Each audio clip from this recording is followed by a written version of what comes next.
Hello बच्चों, good evening. आपका इस ब्यूटीफुल सा चैनल द एजुकेशनल इंस्टीट्यूट में स्वागत है। जैसा कि आपको पता था कि एजुकेशनल इंस्टीट्यूट की इंट्रोडक्शन वीडियो में ये कहा गया था कि 15 मार्च से ऑनलाइन क्लासेस स्टार्ट हो जाएंगे। उसी बेसिस पर आज मैं आपके सामने क्लास 12 फिजिक्स का पहला chapter electric charges and fields start करने आया हूं। मैं Harsh Kumar Shrivastava. Today I will discuss the basic introductions of the chapter electric charges and fields. इस चैप्टर में बेटा हम लोग मेन जो कॉन्सेप्ट है चार्ज के बारे में पढ़ेंगे। पहले कि चार्ज है क्या, चार्ज की ओरिजिन कहां से हुई, चार्जेस के नेचर क्या होते हैं, क्या उसकी प्रॉपर्टीज होती हैं। जैसा कि आप जानते हो कि in class 12th there are 2 parts of physics part first and physics part second. The physics part first book पूरी तरीके से इलेक्ट्रिक चार्जेस से रिलेटेड है। कहीं ना कहीं वो इलेक्ट्रिक चार्जेस ने अपने अंदर बदलाव लाया, जिसके कारण अलग अलग चैप्टर्स के नाम पड़े। आप पूछोगे कि कौन कौन से चैप्टर्स के नाम पड़े इलेक्ट्रिक चार्जेस के डिफरेंट नेचर्स की वजह से या डिफरेंट क्राइटेरियाज की वजह से, तो हम आपको बताएंगे बेटा कि इस पार्ट फर्स्ट जो बुक है फिजिक्स की, इसमें हम लोग 3 यूनिट्स में डिवाइड किए हैं इसको। एक है इलेक्ट्रोस्टैटिक, सेकेंड है electro dynamics and the last one है इलेक्ट्रो मैग्नेटिक। ये फर्स्ट बुक 3 यूनिट से पूरी तरीके से भरा हुआ है। इलेक्ट्रोस्टैटिक के अंदर हम लोग जब इसको आप डिफरेंशिएट करोगे, ये 2 वर्ड्स में ब्रेक होगा, इलेक्ट्रिक एंड स्टैटिक। इलेक्ट्रिक का कहीं ना कहीं रोल चार्जेस से रिलेटेड है, तो इस टॉपिक के अंदर या इलेक्ट्रोस्टैटिक को आप डिफाइन कर सकते हो कि the branch of physics which deals with the study of charges at rest. Study of charges at rest मतलब इस समय जो चार्जेस होंगे उनके पास वेलोसिटी नहीं होगी। दूसरी चीज इलेक्ट्रोडायनामिक्स का मतलब क्या है बेटा, फिर से इसको आप ब्रेक करोगे।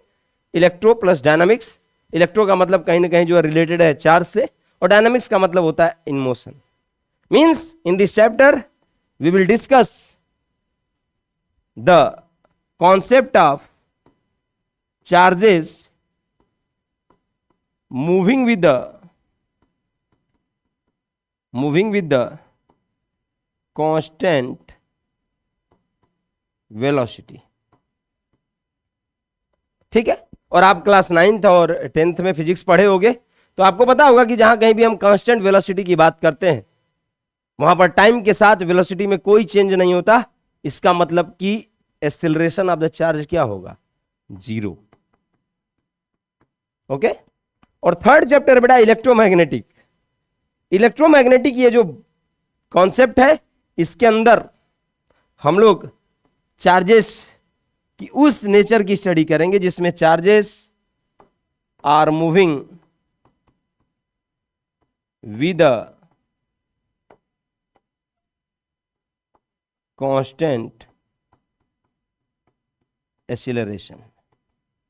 तो आप कहीं ना कहीं जान गए बेटा कि जो फिजिक्स पार्ट फर्स्ट की बुक है वो पूरी तरीके से कहीं ना कहीं चार्जेस से रिलेटेड है।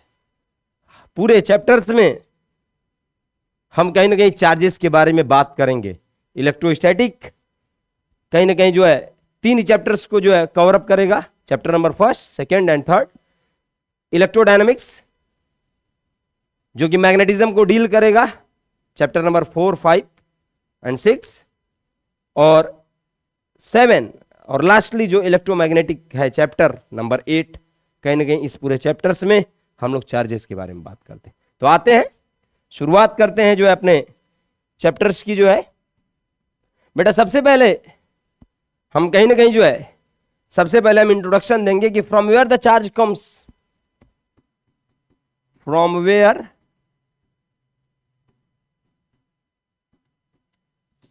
चार्जेस कम्स, चार्ज कहां से आए, चार्जेस की डिस्कवरी कैसे हुई। तो बहुत सिंपल सा कॉन्सेप्ट है कि कहीं ना कहीं जो इलेक्ट्रिसिटी या जो इलेक्ट्रिक वर्ड का नाम आया है जो इस चैप्टर के अंदर, वह एक कहीं ना कहीं एक ग्रीक वर्ड से निकला हुआ है जिसका नाम है बेटा जो है इलेक्ट्रॉन। जिसका नाम क्या है? इलेक्ट्रॉन। जिसका फर्दर मीनिंग क्या होता है? एम्बर। जिसका फर्दर मीनिंग क्या होता है? एम्बर। ये इलेक्ट्रॉन एक ग्रीक वर्ड है, ELEKTRON, जिसका फर्दर मीनिंग क्या है? एम्बर। एम्बर, अब आप पूछोगे कि एम्बर क्या होता है, मैं आपको बताऊंगा कि एम्बर जैसे एक पेन है, एक तरह का कोई ऑब्जेक्ट है। और देखा क्या गया कि जब इस एम्बर को जो है किसी क्लॉथ से या किसी दूसरे ऑब्जेक्ट से रब किया गया और रब करने के बाद देखा गया कि इस एम्बर के अंदर एक ऐसी प्रॉपर्टी इंड्यूस हो गई, एक ऐसी प्रॉपर्टी पैदा हो गई इसके अंदर कि ये अब लाइटर ऑब्जेक्ट्स को अट्रैक्ट करने लगी। ध्यान से सुनिएगा, क्या कहा हमने कि इस एम्बर नामक एक ऑब्जेक्ट है जिसको किसी क्लॉथ या किसी अनदर ऑब्जेक्ट से रब करने के बाद, फ्रिक्शन करने के बाद इसके अंदर एक प्रॉपर्टी इंड्यूस हो गई बेटा, जो कि छोटे छोटे छोटे छोटे ऑब्जेक्ट्स को अपने पास अट्रैक्ट करने लगी। अब आप सोचोगे कि ये कहां से फोर्स ऑफ अट्रैक्शन इसके अंदर पैदा हो गया, ये फोर्स ऑफ अट्रैक्शन इसके अंदर कहां से पैदा हो गया?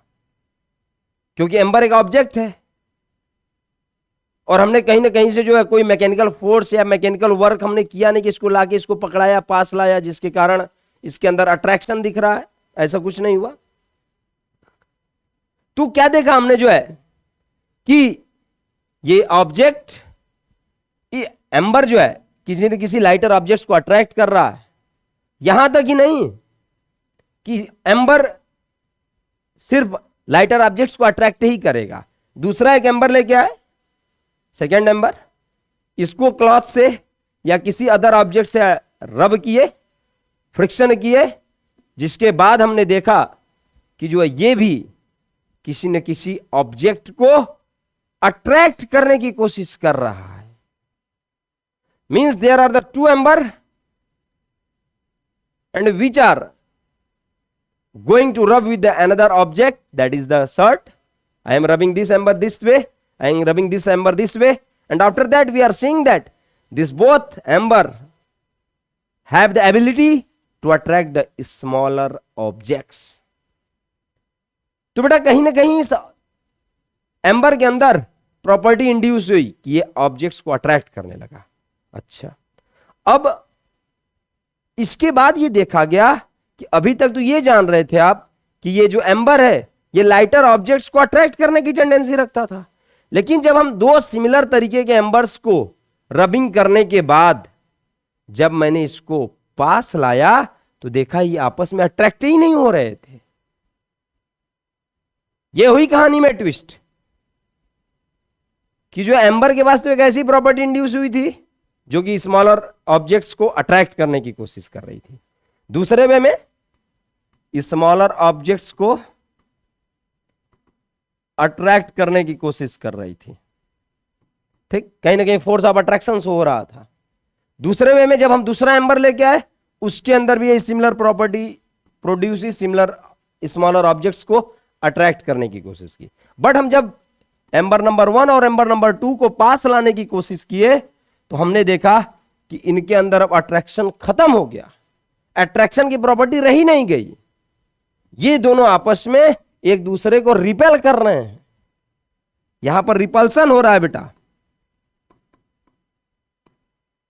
इसका मतलब क्या है जो है कि एम्बर एक ऑब्जेक्ट है जो कि किसी स्मॉलर ऑब्जेक्ट्स को अपनी तरफ अट्रैक्ट कर रहा था, दूसरा एम्बर किसी स्मॉलर ऑब्जेक्ट्स को अट्रैक्ट कर रहा था।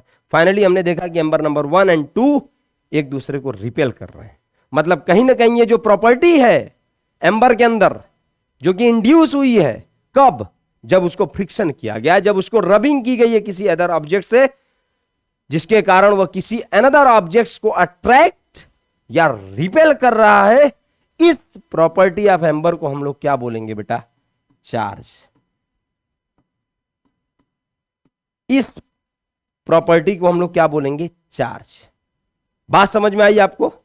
हमारे कहने का मतलब यह कि जो है अब हम जान गए कि कहीं ना कहीं जो चार्जेस ऐसी प्रॉपर्टी है ऑब्जेक्ट्स के अंदर जिसके कारण वह किसी अनदर ऑब्जेक्ट्स को अट्रैक्ट कर सकती हैं या रिपेल कर सकती हैं। क्लियर है बच्चों? अब आगे देखेंगे कि चार्जेस के बारे में हमने तो जान लिया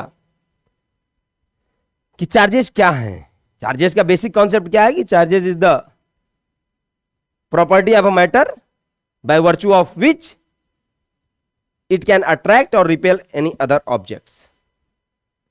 इस इलेक्ट्रिक चार्ज हैं, एम्बर दो ऑब्जेक्ट्स हैं। अब आपने ऐसा कहीं देखा कि कहीं आपने एम्बर को पास ले जाने की कोशिश की, लेकिन उसके बावजूद without any mutual contact between them they are getting repulsion. Whenever rubber is rubbed with a shirt or cloth or silk cloth, what we will observe? I observed that this ember attracts the smaller objects. Means हमने कहीं से जो है mutual interaction नहीं दिखा इन चीजों के अंदर कि एम्बर उस ऑब्जेक्ट को पास हम ला के रख रहे हैं तब ये अट्रैक्शन कर रहा है, या जो एम्बर नंबर 2 था इसको पास में लाकर रख रहे थे तब ये अट्रैक्ट कर रहा था। थोड़ी दूरी थी, आप देख रहे हो कि amber number 1 and amber number 2 getting repulsion without any mutual contact. Means आप कह सकते हो कि इस चार्जेस के अंदर एक ऐसी प्रॉपर्टी और है जो कि क्या बता रही है? फोर्स के बारे में। अट्रैक्शन और रिपल्सन, फोर्स ऑफ अट्रैक्शन और रिपल्सन। ये फोर्स का नेचर क्या हो सकता है बेटा? अट्रैक्शन और repulsion.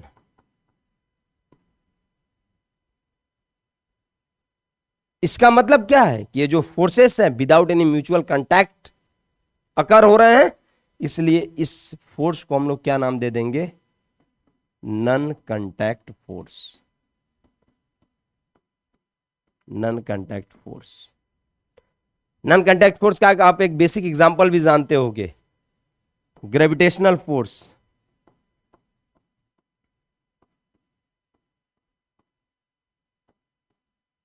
Gravitational force, gravitational force कौन दिया था? न्यूटन ने कॉन्सेप्ट दिया था।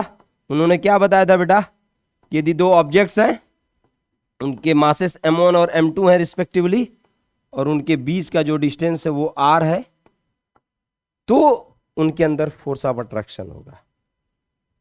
कहीं ये दोनों ऑब्जेक्ट्स एक दूसरे को अट्रैक्ट नहीं कर रहे थे, कहीं फिजिकली कांटेक्ट में नहीं थे, उसके बावजूद भी इन दोनों के अंदर अट्रैक्शन था। That's why this is an example of non contact force. उसी तरीके से चार्जेस के अंदर एक फोर्स ऑफ अट्रैक्शन या फोर्स ऑफ रिपल्सन की प्रॉपर्टी पाई जा रही है, जिसके कारण वह किसी अनदर ऑब्जेक्ट्स को अट्रैक्ट कर रहे हैं, रिपेल कर रहे हैं without any mutual contact. That's why electric force भी एक कैसा फोर्स है बेटा? Non contact force. Electric force is also an example of non contact force.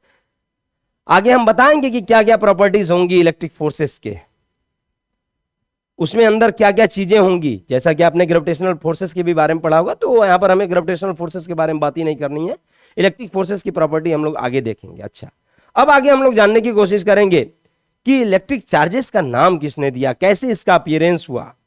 एक फेमस साइंटिस्ट थे बेंजामिन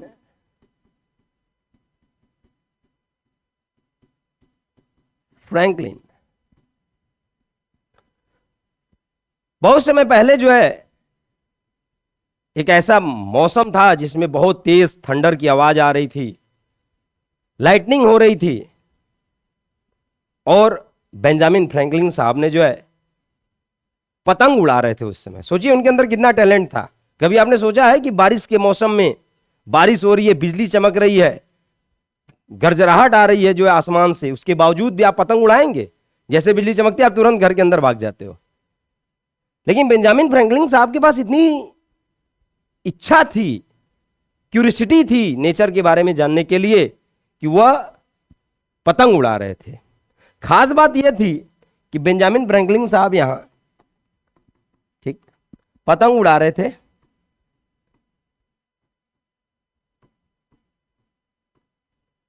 और यहां से जो है एक सिल्क का थ्रेड लिए थे जिससे जो है पतंग को टाइड किए थे जो है। उसके बावजूद ये जो है इस पतंग के इस डोर पे एक आयरन नेल बांध दिए, आयरन नेल। अब क्या हुआ, जैसे उन्होंने देखा कि स्काई के अंदर, आसमान में लाइटनिंग हुई, और आप क्लास 8 और 9 में जान चुके होंगे कि लाइटनिंग किसके कारण होती है। Different types of charges that the clouds have, positive and negative, when they are getting rubbing with each other, colliding with each other, some types of electricity produced, that is called as lightning. तो जैसे lightning अगर हुई बेटा वहां पर, वैसे ही thunder साहब जो है, सॉरी, बेंजामिन फ्रैंकलिन साहब को शॉक लगा और वो तुरंत जो है थ्रेड को छोड़ के हट गए साइड में। यदि हम और आप जैसे लोग होते तो कहते अरे यार कुछ चीजें रही होंगी और हुआ होगा ऐसा आसमान में। लेकिन बेंजामिन फ्रैंकलिन साहब ने उस पर सोचने लगे कि ऐसा हुआ क्यों, ऐसा हुआ क्यों जो, और बाद में इस कहानी के पीछे तक पहुंच गए कि जो इलेक्ट्रिसिटी थी, कुछ ऐसी चीजें थी आसमान के अंदर जिसके कारण ये नेल एक कंडक्टर होता है इलेक्ट्रिसिटी का, थ्रेड एक ऑब्जेक्ट है, सिल्क थ्रेड। यहां से जब इलेक्ट्रिसिटी स्ट्राइक की इस नेल पर, तो इस थ्रेड के वाया इलेक्ट्रिसिटी ट्रांसफर हो गई कहां तक, बेंजामिन फ्रैंकलिन साहब के पास, और ये तब शॉक लग गए।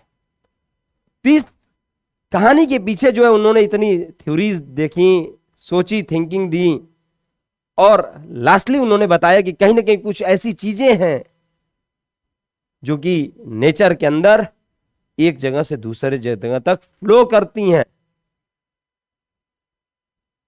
और उसको उन्होंने क्या नाम दे दिया, electric charge.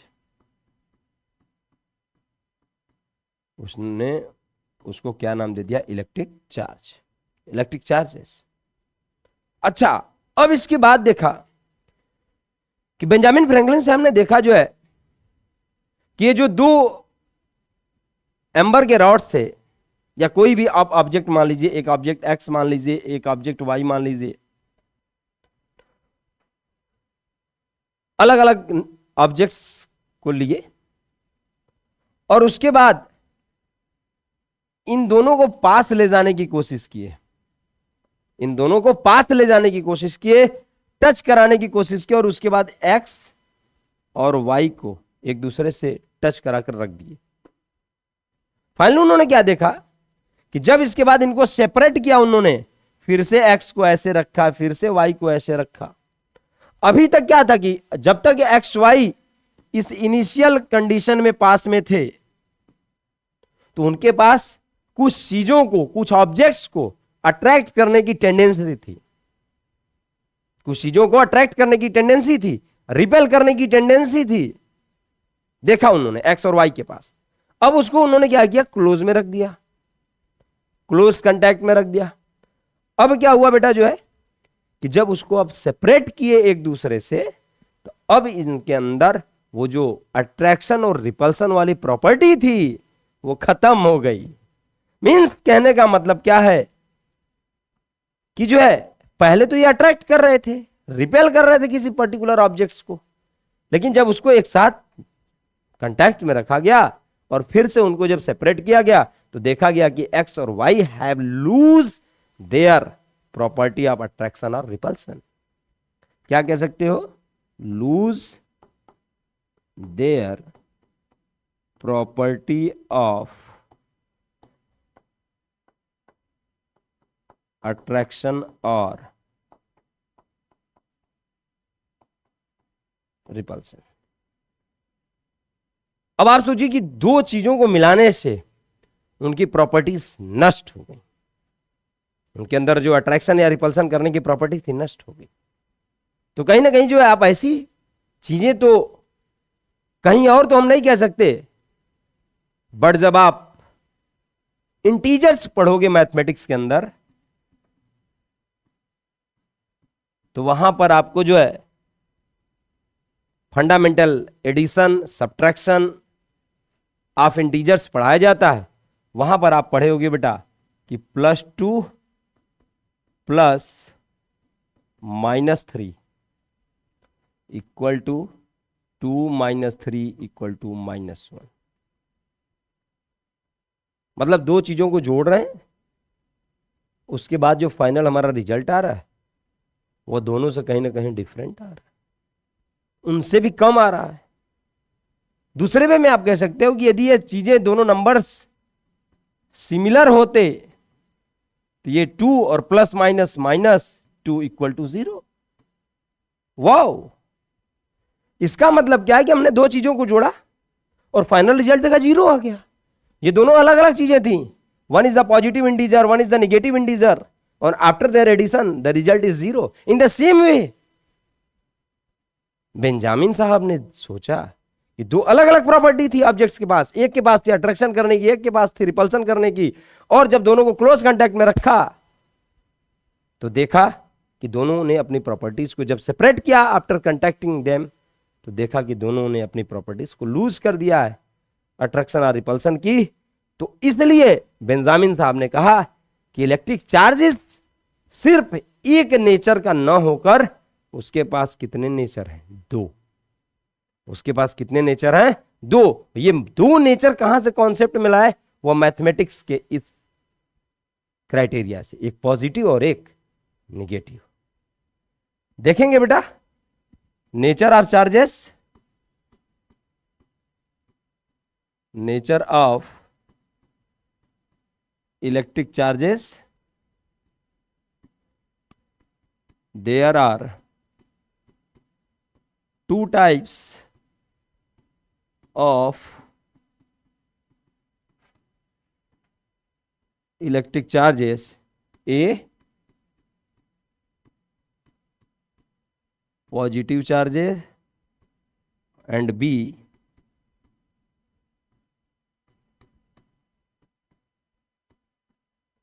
Negative charge. Positive charge को किससे रिप्रेजेंट करते हैं बेटा? प्लस साइन से, और नेगेटिव चार्ज को माइनस साइन से। मतलब कहीं ना कहीं दो तरह के नेचर का चार्ज, दो तरह के नेचर पता चल गए चार्जेस के, one is the positive and one is the negative. अब हम ध्यान देंगे बेटा जो है कि अब थोड़ी सी बेसिक डेफिनेशन हम जान लेते हैं कि इलेक्ट्रिक चार्ज को हम डिफाइन कैसे करेंगे। अच्छा, तो इलेक्ट्रिक चार्ज को डिफाइन करने का जो तरीका है बेटा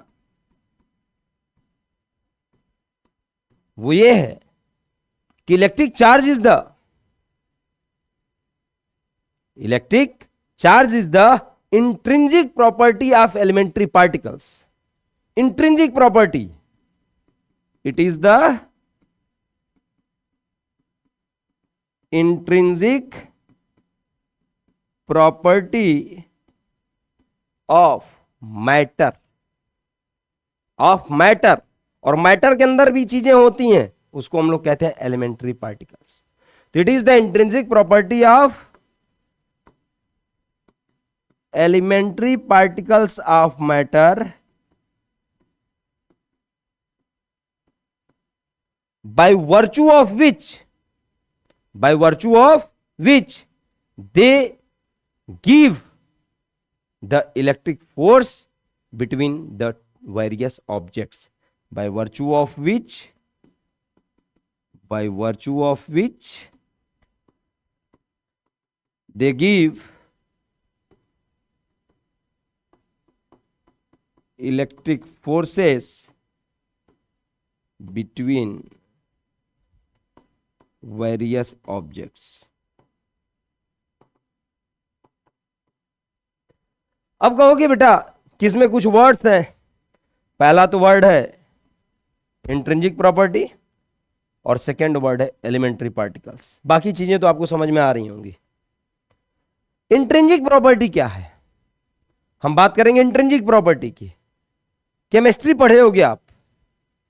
इंट्रिंसिक प्रॉपर्टी कहीं ना कहीं जो है ऐसी प्रॉपर्टी होती है मैटर की जो कि एक्सटर्नल फैक्टर्स पे इंडिपेंडेंट होती है। इंट्रिंसिक प्रॉपर्टी मैटर की ऐसी प्रॉपर्टी होती हैं जो कि कुछ एक्सटर्नल फैक्टर्स पे इंडिपेंडेंट होती हैं, जैसे कि for example force, second acceleration due to gravity.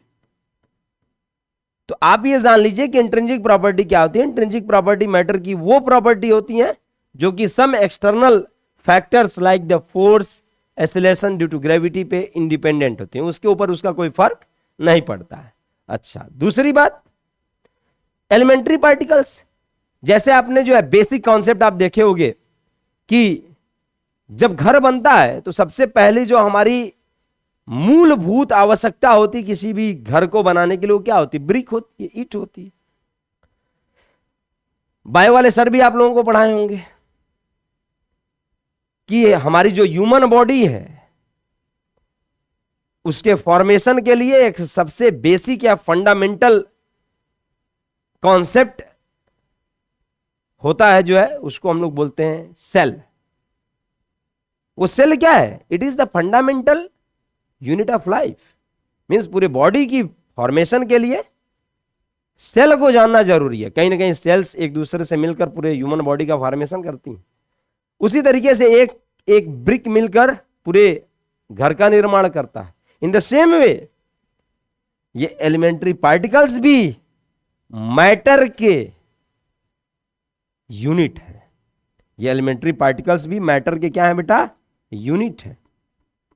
इनको फर्दर डिवाइड नहीं किया जा सकता। इंपॉर्टेंट बात यह है, आप भी पढ़े होंगे कि सेल को फर्दर डिवाइड नहीं किया जा सकता, उसके डिफरेंट टाइप्स होते हैं। In the same way elementary particles of matter, मतलब मैटर की इस जो पार्टिकल्स एलिमेंट्री जिनको आप यूनिट नाम बोल रहे हो, इसको फर्दर डिवाइड नहीं किया जा सकता।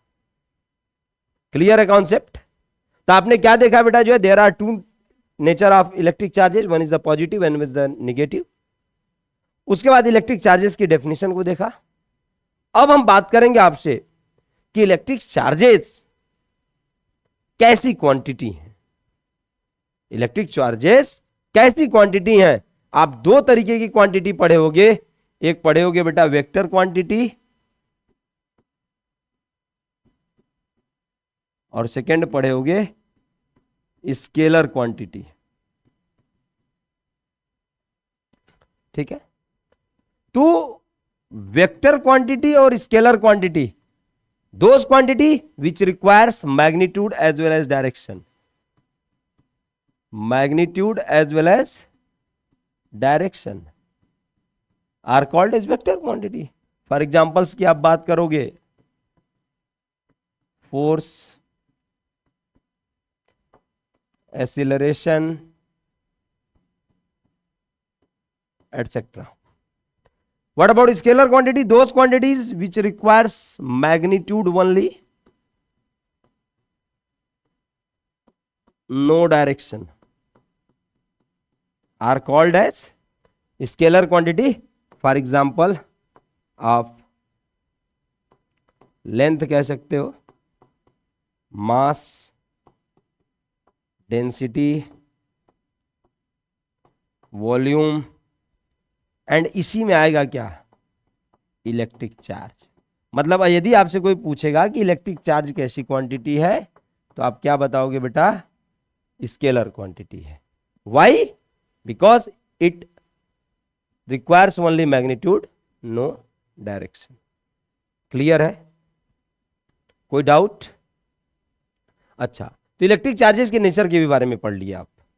ठीक, इलेक्ट्रिक करंट आप क्लास 10th में भी पढ़े हो, जिसको आप आई से रिप्रेजेंट करते हो। ठीक, उसी तरीके से इलेक्ट्रिक चार्ज को रिप्रेजेंट करने के लिए एक सिंबल यूज किया गया, कैपिटल क्यू और स्मॉल क्यू। जिस तरीके से क्लास 10th में इलेक्ट्रिसिटी चैप्टर में इलेक्ट्रिक करंट को रिप्रेजेंट करने के लिए आई सिंबल का यूज किया गया, इन the same way electric charge को रिप्रेजेंट करने के लिए कैपिटल क्यू और स्मॉल क्यू का यूज किया गया। अब बात आती है बेटा जो है कि इसकी एसआई यूनिट क्या होगी। The SI unit of the electric charge is coulomb, जिसको आप सी से रिप्रेजेंट करते हो, जिसको आप सी से रिप्रेजेंट करते हो। इसकी सीजीएस यूनिट भी होती है, जिसको हम लोग बोलते हैं स्टेट कूलम्ब। State coulomb. और एक रिलेशन होता है जो है 1 कूलम्ब इक्वल टू 10 एब कूलम्ब। ये 1 कूलम्ब इक्वल टू 10 एब कूलम्ब। ओके, तो इस क्लासिफिकेशन के अंदर आपने जो है दो नेचर पढ़ लिए, पॉजिटिव निगेटिव, स्केलर क्वांटिटी का नेचर पढ़ लिया। अच्छा, अब इसके बाद हम लोग डिस्कस करेंगे बेटा जो है कि इलेक्ट्रिक चार्जेस के अंदर ऐसी कौन सी चीजें हैं जो कि इसको एक जगह से दूसरे जगह तक ले जाने का काम करती हैं। इलेक्ट्रिक चार्जेस के अंदर ऐसी कौन सी चीज रिक्वायरमेंट होती हैं जो कि इसको एक जगह से दूसरे जगह तक ले जाने का काम करती हैं। जैसे हमें चलना होता है जब, या हमें कोई सामान एक जगह से दूसरे जगह तक ले जाना होता है, तो कैरियर की आवश्यकता होती है। उसी तरीके से इलेक्ट्रिक चार्ज को भी मूवमेंट करने के लिए किसी न किसी कैरियर की जरूरत होगी। उस कैरियर को हम लोग बोलेंगे बेटा पार्टिकल। उस कैरियर को क्या बोलेंगे? पार्टिकल बोलेंगे। पार्टिकल की वजह से जो चार्जेस होंगे वह एक स्थान से दूसरे स्थान तक फ्लो करेंगे, जाएंगे। अब कहोगे कि जो है जहां पार्टिकल्स नहीं होंगे सर वहां चार्जेस कैसे जो है मूव करेंगे? वहां चार्जेस नहीं मूव करेंगे, क्योंकि उस रेंज में कोई पार्टिकल या कोई कैरियर रहेगा ही नहीं जो कि चार्ज को मूव करा सके। जैसे वैक्यूम, वैक्यूम में चार्ज नहीं मूव कर सकता। सनलाइट से रेज आएंगी तो कुछ ना कुछ वो वैक्यूम के अंदर कुछ ना कुछ रेडिएशन ट्रैप होंगे उस रीजन में, जो है इतना आसानी से वो चार्जेस फ्लो नहीं कर पाएंगे, जिसके कारण वो जो है अपने हार्मफुल इफेक्ट्स को इस वैक्यूम के एक रीजन से दूसरे रीजन तक ट्रांसफर कर पाए। ठीक है, कोई डाउट? अच्छा, अब हम बात करेंगे बेटा जो है कि हमने जैसा देखा कि एलिमेंट्री पार्टिकल की हमने बात की, जिसको फर्दर हम डिवाइड नहीं कर सकते। इस नेचर के अंदर बहुत सारे आप केमिस्ट्री के अंदर मॉडल्स पढ़े होंगे, तो उस मॉडल के बेसिस पर आपको पता होगा कि एटम क्या होता है। It is the smallest particle of which a matter is made up of. It is the smallest particle of which a matter is made up of. तो एटम के अंदर भी कुछ ना कुछ जो है एलिमेंट्री पार्टिकल्स होते हैं, जिसको आप फर्दर डिवाइड नहीं कर सकते। कुछ लोग कहेंगे कि सर डिवाइड हो सकते हैं। हम पूछेंगे क्या होंगे, तो वो कहेंगे क्वार्क्स होंगे, anti quarks, up quarks, down quarks, strange quarks, charm quarks, बहुत सारे तरीके के चार्जेस होंगे। तो हमें उस लेवल पे भी जाना ही नहीं है, उस लेवल पे हमें जाना ही नहीं है। तो एटम के अंदर क्या क्या चीजें प्रेजेंट होंगी बेटा? इलेक्ट्रॉन, सेकंड प्रोटॉन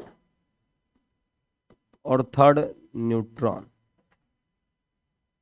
ठीक है, जैसा कि आप जानते हो इलेक्ट्रॉन यदि यक्स एक एटम है, इसका ये न्यूक्लियस है, तो इसके सराउंडिंग में कुछ ऑर्बिट्स बने होंगे जिसमें ये जो इलेक्ट्रॉन है क्या कर रहा होगा, रिवॉल्व करता है या प्रेजेंट रहता है। ठीक, ये दो दोनों बचे प्रोटॉन और न्यूट्रॉन, ये दोनों, इसको हम लोग बोलेंगे न्यूक्लियस ऑफ एक्स, और इसी में क्या बैठे होंगे, प्रोटॉन प्लस न्यूट्रॉन। ठीक, तो आपको पता है कि जो न्यूक्लियस के अंदर प्रोटॉन या न्यूट्रॉन्स बैठे हुए हैं, ये कहीं ना कहीं स्ट्रॉन्ग न्यूक्लियर फोर्स से एक दूसरे से बंधे हुए हैं। ये दोनों प्रोटॉन और न्यूट्रॉन बेटा जो है स्ट्रॉन्ग न्यूक्लियर फोर्स से बंधे हुए हैं, बट इलेक्ट्रॉन इस न्यूक्लियस से बंधा हुआ है फोर्स से, लेकिन force of attraction between the electron and nucleus is weaker then this strong nuclear force, जिसके कारण ये इलेक्ट्रॉन डिटैच हो सकता है किसी एटम के आउटर मोस्ट सेल से इजिली। कैसे डिटैच हो सकता है, आपने पढ़ा होगा ionisation energy, the minimum amount of energy required to remove an electron from the outermost shell of an atom. ठीक, तो इलेक्ट्रॉन इजिली डिटैच हो सकता है। तो इसी बेसिस पर जो हम लोग इलेक्ट्रिक चार्ज की हम बात कर रहे थे, उसमें जो स्मॉलेस्ट यूनिट ऑफ जो चार्ज होगी वह किसको बेस बनाया गया, इस इलेक्ट्रॉन को बेस बना लिया गया, क्योंकि ये इजिली डिटैच हो सकता है, ये मूव कर सकता है। लेकिन हम न्यूक्लियस के अंदर जाकर प्रोटॉन और न्यूट्रॉन को अलग अलग करके उसके बारे में जानने की कोशिश करें, ये थोड़ा सा डिफिकल्ट टास्क था, इसलिए बेसिक कॉन्सेप्ट किसको माना गया, इलेक्ट्रॉन को। ठीक है, तो इलेक्ट्रॉन जो है स्मॉलेस्ट यूनिट ऑफ जो इलेक्ट्रिक चार्ज है वह किसको बताया गया बेटा, इलेक्ट्रॉन को बताया गया। Smallest unit of electric charge क्या बताया गया, इलेक्ट्रॉन। ठीक, अब बात आती है जो है कि ये जो इलेक्ट्रॉन है इसका कितना चार्ज होता है। तो ठीक है, इलेक्ट्रॉन का जो चार्ज होता है बेटा वह होता है -1.6 इंटू 10⁻⁻19 कूलॉम्ब। ठीक, और भी स्टडी की गई रिगार्डिंग न्यूक्लियस, देखा गया कि ओवरऑल चार्ज कहीं ना कहीं जो है न्यूक्लियस के ऊपर पॉजिटिव है, और देखा गया तो फाइनली ये पता चला कि जितना चार्ज इस इलेक्ट्रॉन के ऊपर है उतना ही चार्ज कहीं ना कहीं प्रोटॉन के भी ऊपर है, बट उन दोनों का नेचर क्या है, अलग अलग है। मतलब इलेक्ट्रॉन का चार्ज -1.6 इंटू 10⁻⁻19 कूलॉम्ब, और प्रोटॉन का चार्ज बेटा जो है +1.6 इंटू 10⁻⁻19 कूलॉम्ब। क्लियर है? अच्छा, अब हम दूसरी बात करेंगे कि जो मास ऑफ इलेक्ट्रॉन होगा, मास ऑफ इलेक्ट्रॉन वह होगा बेटा जो है 9.1 इंटू 10⁻31 kg। इलेक्ट्रॉन का जो मास होगा वह कितना होगा, 9.1 इंटू 10⁻31 kg। वही कहीं ना कहीं हम बात करें कि मास ऑफ प्रोटॉन कितना होगा, ये होगा बेटा 1.67 इंटू 10⁻⁻27 kg। बात आती है इन दोनों में जो है हैवियर कौन है। तो जब आप मास ऑफ प्रोटॉन को मास ऑफ इलेक्ट्रॉन से आप डिवाइड करोगे 1.67 इंटू 10⁻⁻27 अपॉन 9.1 इंटू 10⁻⁻31, ये दोनों बेटा केजी में है, तो यहां से जब डिवाइड करोगे तो अप्रोक्सीमेटली जो वैल्यू आएगी 1837 आएगी।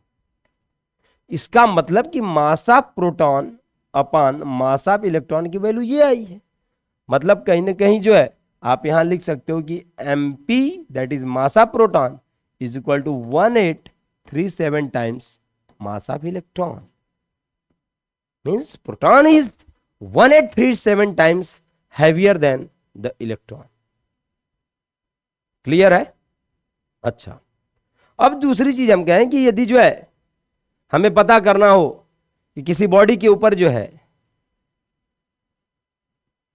चार्ज, हमें पता करना हो कि किसी बॉडी के ऊपर कितना चार्ज है, या कोई बॉडी चार्ज है या नहीं है, या किस नेचर का उसके ऊपर चार्ज है, तो आपके एनसीईआरटी बुक में जो है एक इंस्ट्रूमेंट दिया हुआ है। ये सारी चीजें आपको क्लियर है? ठीक है, इसके सारे नोट्स आपको पीडीएफ फॉर्म में मिल जाएंगे बेटा। और मैं समझ सकता हूं कि यदि आप लोग इस वीडियोस को देख रहे होंगे तो कहीं ना कहीं चीजें जो कि आपको इंपॉर्टेंट समझ में आ रही होंगी उसको नोट भी करते जा रहे होंगे। ठीक, अच्छा, हम बात कर रहे थे कि नेचर के अंदर किसी बॉडी पे कितना चार्ज है, किस नेचर का चार्ज है, बॉडी चार्ज है या अनचार्ज है, इसको पता करने के लिए एक इंस्ट्रूमेंट है। अब ये मत कह देना कि थर्मामीटर है थर्मामीटर नहीं है, थर्मामीटर टेम्परेचर थोड़ी मेजर करना है। जिस तरीके से किसी बॉडी की डिग्री ऑफ हॉटनेस या कोल्डनेस चेक करने के लिए एक इंस्ट्रूमेंट है थर्मामीटर, इन द सेम वे किसी बॉडी पे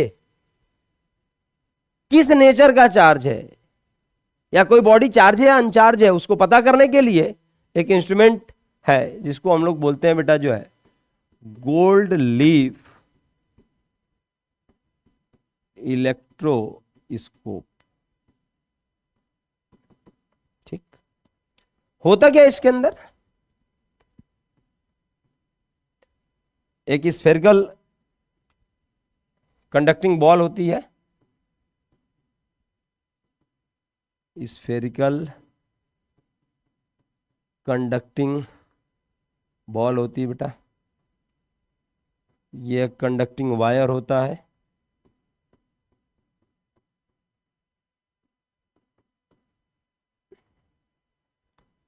और इससे अटैच ये दोनों जो है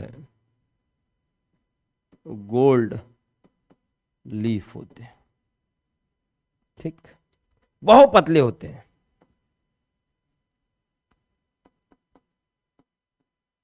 बहुत पतले, वेरी थिन। जैसा कि आपने जो है मिठाइयां खाई होंगी तो उस पे सिल्वर की प्लेट्स लगी होती हैं, बहुत पतली पतली। और आपको पता है कि जो जितने भी मेटल्स होते हैं उनके अंदर एक प्रॉपर्टी पाई जाती है मैलिबिलिटी की, कि आप उसको जितना भी हैमरिंग करते जाओगे वो उतना ही जो है फैलता जाएगा। ठीक, उसी तरीके से गोल्ड है, उसको बीट किया गया, हैमरिंग किया गया, वो बहुत थिन शीट में फैल गया है, और ये बहुत लाइट वेटेड होगा बेटा, लाइट वेटेड होगा। ठीक है, तो कोई एक्सटर्नल फैक्टर्स, एयर या किसी और चीजों की इफेक्ट इसके ऊपर ना पड़े, उसके लिए इसको जो है एक ग्लास कंटेनर के अंदर पैक कर दिया गया। ठीक है, अब हमें पता करना है कि यदि कोई बॉडी चार्ज है या नहीं चार्ज है। ये ग्लास चैम्बर बन गया, इसके अंदर गोल्ड लीफ लगा दी गई, ये कंडक्टिंग रॉड है और ये स्फेरिकल कंडक्टिंग बॉल है। अब हमारा मेन मोटो क्या है बेटा कि किसी भी बॉडी के ऊपर चार्ज है या नहीं चार्ज है, that is the body charge or uncharged. इसको पता करने के लिए हम क्या करेंगे कि कोई नोन है, हमें तो पता ही है, हम आपको एज ए एग्जांपल बता रहा हूं कि मान लीजिए कोई चार्ज बॉडी लेके हम आ रहे हैं, चार्ज बॉडी होगी तो उसके ऊपर कैसा चार्ज होगा, मान लेते हैं पॉजिटिव चार्ज होगा, क्योंकि आपने देख चुका है कि दो तरीके के चार्ज होंगे, एक पॉजिटिव और एक नेगेटिव। ठीक, तो ये पॉजिटिव चार्ज है। अच्छा, पॉजिटिव चार्ज को जैसे इस पे टच कराओगे तभी आपको डिफरेंट वेज ऑफ चार्जिंग पढ़ाया जाएगा, जो है मेथड्स ऑफ चार्जिंग। तो चार्ज क्या होंगे बेटा, जो है कंडक्शन के कारण, ये कंडक्टिंग है, ये चार्ज तुरंत इससे ट्रांसफर होगा स्फेरिकल कंडक्टिंग बॉल से, उसके बाद जो इस कंडक्टिंग थ्रेड या वायर से चार्ज फ्लो करेगा, और ये है मेटल, मेटल के ऊपर चार्ज क्या हो जाएगा, डिस्ट्रीब्यूट हो जाएगा। तो आप अब देखोगे कि ये जो दोनों लीफ हैं गोल्ड के, इनके ऊपर चार्जेस क्या हो गए, सेम नेचर के अपीयर हो गए, सेम नेचर के अपीयर हो गए। अब जो है जब चार्जेस सेम नेचर के अपीयर हो गए बेटा, तो आप बेसिक प्रॉपर्टी ऑफ चार्ज तो पता ही होगा कि जब दो तरीके के चार्जेस हैं, one is the positive and one is the negative, first body और सेकेंड बॉडी, ठीक। तो मान लीजिए फर्स्ट बॉडी पे पॉजिटिव चार्ज है, सेकेंड पे भी पॉजिटिव चार्ज है। ये भी हो सकता है कि फर्स्ट पे निगेटिव हो, सेकेंड पे भी निगेटिव हो। तीसरा का पॉसिबिलिटी क्या हो सकता है, फर्स्ट पे पॉजिटिव सेकेंड पे निगेटिव, और चौथी पॉसिबिलिटी हो सकती है फर्स्ट पे निगेटिव और सेकेंड पे पॉजिटिव। तो फर्स्ट, सेकेंड, थर्ड, फोर्थ, ये दोनों जो है सेम नेचर के चार्ज हैं, जिसको आप बोल सकते हो like charges. That is both the body having the positive charge और both the body having the negative charge. इस केस में जब एक बॉडी को दूसरे बॉडी के पास ले जाओगे लाइक चार्जेस, तो यहां पर क्या होगा बेटा, रिपल्सन। यहां पर क्या होगा, रिपल्सन। दूसरे में हम जब देखेंगे एक पॉजिटिव एक निगेटिव, पहला निगेटिव दूसरा पॉजिटिव, तो यहां पर हम कह सकते हैं कि ये दोनों जो है, इससे कंफ्यूजन नहीं लीजिएगा, एक पॉजिटिव एक निगेटिव या फर्स्ट वन पॉजिटिव और सेकंड निगेटिव, तो यहां पर कह सकते हैं कि ये दोनों जो है कैसे चार्जेस हैं, अनलाइक चार्जेस। और जब आप इन दोनों चार्जेस को लेकर पास आओगे तो यहां पर क्या होगा, अट्रैक्शन होगा। यहां पर क्या होगा बेटा, अट्रैक्शन होगा। इन द सेम वे इस गोल्ड लीफ के दोनों प्लेट्स पर जो है पॉजिटिव चार्ज अपीयर हो गए, ठीक। तो पॉजिटिव चार्ज अपीयर हो गया, और पॉजिटिव पॉजिटिव क्या होता है, रिपल्सन। ये दोनों जो प्लेट्स होंगी अब क्या हो जाएंगी, अभी तो ये इस तरीके से थे, अब ये फैल जाएंगी रिपल्सन के कारण। रिपल्सन के कारण दोनों जो है प्लेट्स फैल जाएंगी, ठीक। अच्छा, ये रिपल्सन हो गया तो हम समझ जाएंगे कि बॉडी चार्ज थी, बॉडी चार्ज थी। यदि कोई बॉडी अनचार्ज होती तो किसी भी तरीके का चार्ज जो है फ्लो नहीं होता, इसके वो वाया जो है इन दोनों गोल्ड लीफ के ऊपर कोई चार्ज अपीयर नहीं होते, जिसके कारण इनके अंदर कोई कंट्रैक्शन या एक्सपेंशन वाली प्रोसेस नहीं होती। लेकिन जब कोई बॉडी चार्ज होगी तो चार्जेस फ्लो होंगे, और सेम नेचर के चार्ज जो है अपीयर होंगे दोनों लीफ पर। तो जब सेम नेचर के चार्ज दोनों अपीयर होंगे इस लीफ पर, तो सेम नेचर के चार्ज मींस लाइक चार्ज है, और लाइक चार्जेस के कारण रिपल्सन होगा, और ये दोनों लीफ फैल जाएंगे। इससे हम पता कर सकते हैं कि कहीं ना कहीं जो है ये जो बॉडी एक्स थी वो क्या थी, चार्ज थी। यदि अनचार्ज होती तो ये एज इट इज रहता गोल्ड लीफ, कोई इसके अंदर एक्सपेंशन वाली प्रोसेस नहीं होती, रिपल्सन वाली प्रोसेस नहीं होती, और जिसके कारण हम समझ जाते कि जो बॉडी एक्स थी उसके ऊपर कोई चार्ज नहीं था। क्लियर। अच्छा, अब क्या है, यदि हमें पता करना है कि इस बॉडी के ऊपर कैसा चार्ज था, तो हम एक स्टेप और आगे जाएंगे। अगले स्टेप में क्या जाएंगे कि अब चार्ज फ्लो हो चुका है, ये जो कॉन्सेप्ट है ये ऐसे फैल चुका है गोल्ड लीफ। अब क्या करेंगे बेटा कि इस गोल्ड लीफ का जो ये कंडीशन है इस तरीके से है, आफ्टर टचिंग इट कोई हम अनदर वे का अनदर बॉडी लाएंगे जिसके ऊपर जो है कुछ नेचर का चार्ज हो जो कि हमें पता नहीं हो। मान लो कि जो है हमने इस बॉडी के ऊपर जो है ऐसी बॉडी को टच कराया जिसके ऊपर निगेटिव चार्ज है, तो निगेटिव चार्ज होगा तो क्या होगा, इस गोल्ड लीफ के दोनों पे ऑलरेडी पॉजिटिव चार्ज था। निगेटिव चार्ज जब आप टच कराओगे तो पॉजिटिव चार्ज और निगेटिव चार्ज मिलके एक दूसरे को न्यूट्रलाइज करने का काम करेंगे, और न्यूट्रलाइज करने का काम करेंगे बेटा तो ये जो हमारा एक्सपेंशन था रिपल्सन वाली प्रोसेस के बाद, वो अब धीरे धीरे किस में आने लगेगा, कंट्रैक्शन में। क्यों? क्योंकि चार्ज यहां से न्यूट्रलाइज होकर चार्जेस अपनी वैल्यूज को कम करने लगेंगे, क्योंकि यहां से चार्ज निगेटिव जा रहा है, यहां पॉजिटिव चार्ज के कारण ये दोनों के अंदर ये रिपल्सन था, ये फैले हुए थे।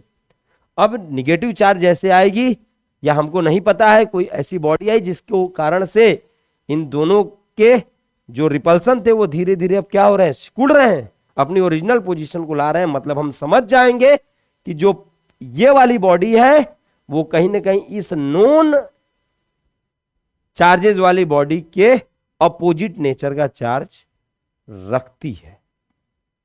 तो कहीं ना कहीं जो है गोल्ड लीफ इलेक्ट्रोस्कोप क्या कर रही है, दो चीजों को बताने का काम कर रही है। पहला चीज कि कोई बॉडी चार्ज है या नहीं है, that is a body charge और अनचार्ज, और सेकेंड चीज नेचर ऑफ चार्ज बताने का काम कर रही है। तो यदि कोई एग्जामिनर आपसे पूछे कि what is gold leaf electroscope, then you can simply define it that gold leaf electroscope is an instrument which is used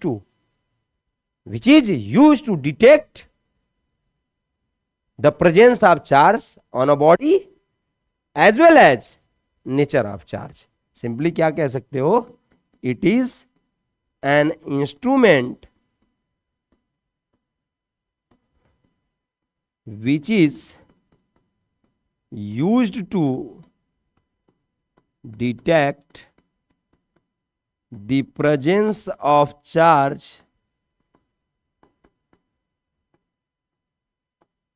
and its nature on a body. Clear है बेटा?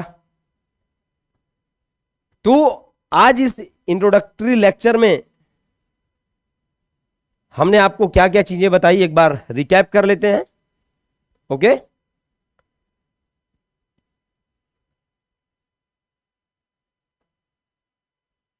जैसा कि हमने बताया कि इलेक्ट्रिक चार्जेज एंड फील्ड्स दो book है पढ़ने को आपको। पहली book physics part first, second book. First book में हम लोगों को पूरे चैप्टर्स में जो इलेक्ट्रिक चार्जेस के बारे में पढ़ने हैं, कैसे पढ़ने हैं, charges at rest, charges are moving with a constant velocity, charges are moving with a constant acceleration. ये अलग अलग चैप्टर्स को डिफाइन करेगा। ठीक उसी तरीके से जब हम आगे की अब बात करेंगे, चार्जेस का कहां से नाम आया, एम्बर नामक एक ऑब्जेक्ट है जो कि एक ग्रीक वर्ड से निकल गया इलेक्ट्रॉन, स्मॉलर ऑब्जेक्ट्स को अट्रैक्ट करती थी चीजें, और कहीं ना कहीं जो है उसके कारण फोर्सेस लगते थे, उसको नाम दिया गया इलेक्ट्रिक फोर्स। वो एक नॉन कांटेक्ट फोर्स है लाइक द ग्रेविटेशनल फोर्स। आगे क्या देखे, आगे वाले चैप्टर में देखे कि जो है कैसे जो है चार्जेस के नेचर का पता चला, जिसमें जो है बेंजामिन फ्रैंकलिन एक इंपॉर्टेंट डिस्कवरी के बाद बताया कि जो कितने नेचर के चार्जेज होते हैं। दो नेचर के चार्ज हैं, one is the positive and one is the negative. ठीक, चार्जेस के डेफिनेशन को देखें कि intrinsic property of elementary particles of matter है by virtue of which they can give rise to the electric force between the various objects of nature. Okay, next बेटा, आपने जाना कि जो इलेक्ट्रिक चार्ज एक स्केलर क्वांटिटी है, as it requires only magnitude no direction. Okay, इसकी SI unit coulomb, CGS unit state coulomb, और एक रिलेशन देखिए 1 कूलॉम्ब इक्वल टू 10 एब कूलॉम्ब। वो भी रिलेशन है, अलग अलग यूनिट्स हैं जो है, जैसे मीटर, सेंटीमीटर, मिलीमीटर होते हैं, उसी तरीके से उसके अलग अलग फॉर्म में यूनिट्स हैं। नेक्स्ट लेक्चर में एटम्स के बारे में जाने, उसके बाद जो हमने जाना कि जो है एटम्स के कंपोजिशन क्या क्या है, इलेक्ट्रॉन को ही क्यों बेसिक माना गया। आगे वाले में हम देखेंगे चैप्टर में कि क्यों इलेक्ट्रॉन, जब इलेक्ट्रॉन ही को क्यों कॉन्सेप्ट बनाया गया जो इलेक्ट्रिक चार्जेस के चैप्टर में, क्यों प्रोटॉन और न्यूट्रॉन को नहीं बताया गया जो है, क्योंकि कहीं ना कहीं इलेक्ट्रॉन इजीली डिटैच हो सकता है किसी एटम से, लेकिन प्रोटॉन और न्यूट्रॉन कहीं ना कहीं एटम के अंदर स्ट्रांग न्यूक्लियर फोर्स से बंधे होते हैं। ठीक, और लास्ट जो कॉन्सेप्ट था इसमें हमने देखा कि एक ऐसा इंस्ट्रूमेंट जो कि किसी बॉडी के चार्ज या अनचार्ज होने का पता करती है, मींस उसके ऊपर चार्ज पता है, प्रेजेंट है या नहीं है, और दूसरे वे में उसके ऊपर कोई नेचर का चार्ज है, लाइक नेचर का चार्ज है या अनलाइक नेचर का चार्ज है, ये भी बताने का काम करती है। ओके, तो बेटा थैंक यू फॉर वॉचिंग मी। हम अपने नेक्स्ट लेक्चर में आपके सामने आएंगे जो है कि क्या क्या बेसिक प्रॉपर्टीज होती हैं इलेक्ट्रिक चार्जेस के, okay, thank you and have a nice day.